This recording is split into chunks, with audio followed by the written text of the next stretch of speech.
ఆ రోజు రేవంత్ రెడ్డి మేము చెప్పిన మాటలు ఆ రోజు రాహుల్ గాంధీ గారు అశోక్ నగర్ వచ్చి విద్యార్థులతో ఛాయలు తాగి నేను ఇస్తాను, నేను రావడంతో 2 లక్షల ఉద్యోగాలు భర్తీ చేస్తానని రేవంత్ రెడ్డితో కలిసి నమ్మబలికిండు. ఆ విషయాలు నమ్మి మేము మోసపోయాం.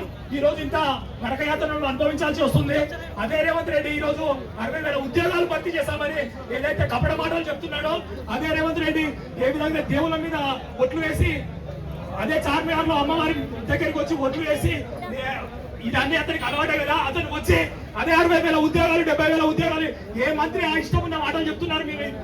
మేము ఉద్యోగాలు భర్తీ చేస్తామని ఆ మంత్రులు వచ్చి అదే చార్మినార్కి వచ్చి ఇప్పుడు మీరు ప్రమాణం చేసి చెప్పగలరా ఈ విద్యార్థులకు 70,000 ఉద్యోగాలు మీరు భర్తీ చేశారని?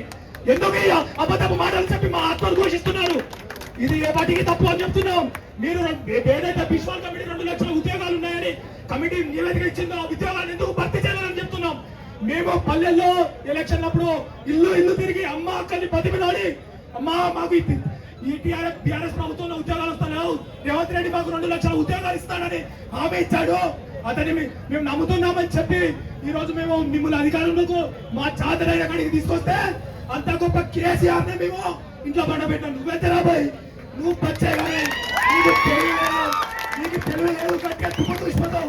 ఈ రోజు కాంగ్రెస్ పార్టీ పరిపాలించిన ఈ 5 సంవత్సరాల వల్ల మాకు బుద్ధి వచ్చింది. 2 దశాబ్దాల వరకు కాంగ్రెస్ పార్టీకి తెలంగాణలో చోటు ఉండదు. ఈ తెలంగాణలో కాంగ్రెస్ పార్టీకి చోటు ఉండదు. అదే రాహుల్ గాంధీ కూడా ఈ రోజు రాహుల్ గాంధీ గారు కూడా అశోక్ నగర్ లో హామీ ఇచ్చారు కదా. ఏ ఉద్దేశంతో హామీ ఇచ్చారు?